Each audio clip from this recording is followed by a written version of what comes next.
A box of souls. Kizmeth's trial. There was chaos on deck. Kizmeth counted 20 scourgers, all of them beefy oxen, clad in armor and animal hides. They smelled of war, blood, and depravity. Like a pride of starving lions, they inspected the cargo fastened to the hull of the barge, cracking sealed barrels and rummaging through baskets in search for food and supplies. Such random searches were common these days. The scourgers were hunting for pirates, guerreros, and other riffraff on their kill list. "Who's your merchant?" The Damu with the crimson mask had stepped close to Kizmeth, positioning himself against the glaring sun shining above the Mediterranean. Kizmeth had to squint to keep him in focus.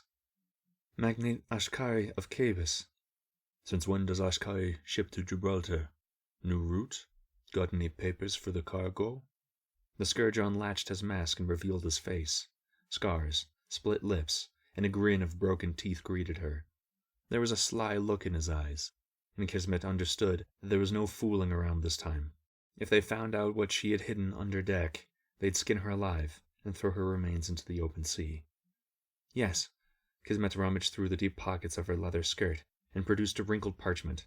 With trembling hands, she unfolded the paper, revealing stamps of the Bank of Commerce and signatures from the loading docks in Cabus. "Why so nervous, girl? You've got nothing to hide, right?" he sneered. Kizmeth clenched her jaw, forcing herself to stay calm. "Just reverent. I don't get to speak to lions every day," she replied hastily, trying to smother the Damu with a compliment. The scourger gave her a fiendish smile and drew a dagger from his vest. The polished steel flashed in the sun. "You're way too pretty for a liar," he poked.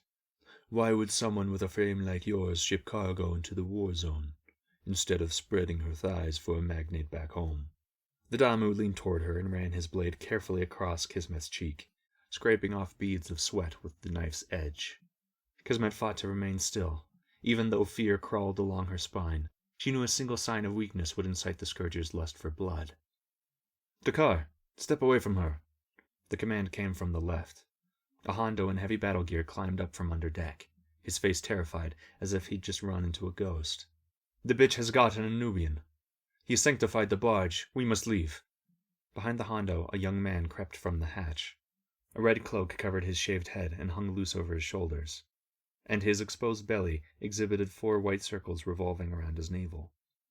Dakar billowed his cheeks in disbelief, looking over to the Nubian and back to Kizmeth, as if trying to grasp if he got tricked.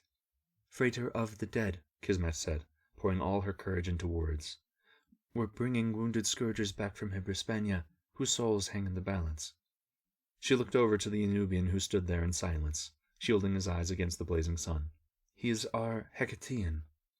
"She speaks the truth. There are 40 emute skins in the belly of the barge. Smells like a slaughterhouse down there," the Hondo confirmed.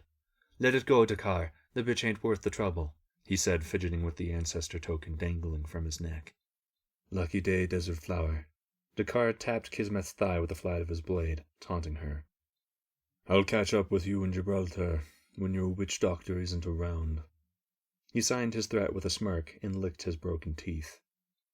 With a swift gesture, he sheathed the blade and covered his face behind the crimson mask. Then he collected his pack for retreat. Kizmeth knew she had just escaped certain death. She watched on as the scourgers rappelled down to their speedboats one by one. 10 heartbeats passed before she heard the engines roar and allowed herself a sigh of relief. She glanced over to the Nubian, who nodded in affirmation. The young man was chuckling to himself as he wiped off the white paint from his belly. They were safe, as were the 40 slaves, sewn into the emute skins below decks, whom they were smuggling back to their homeland. A freighter carrying fallen war heroes, what a daring hoax. Kizmeth had fooled lions with a leopard's cunning. Madame Deo would be proud of her.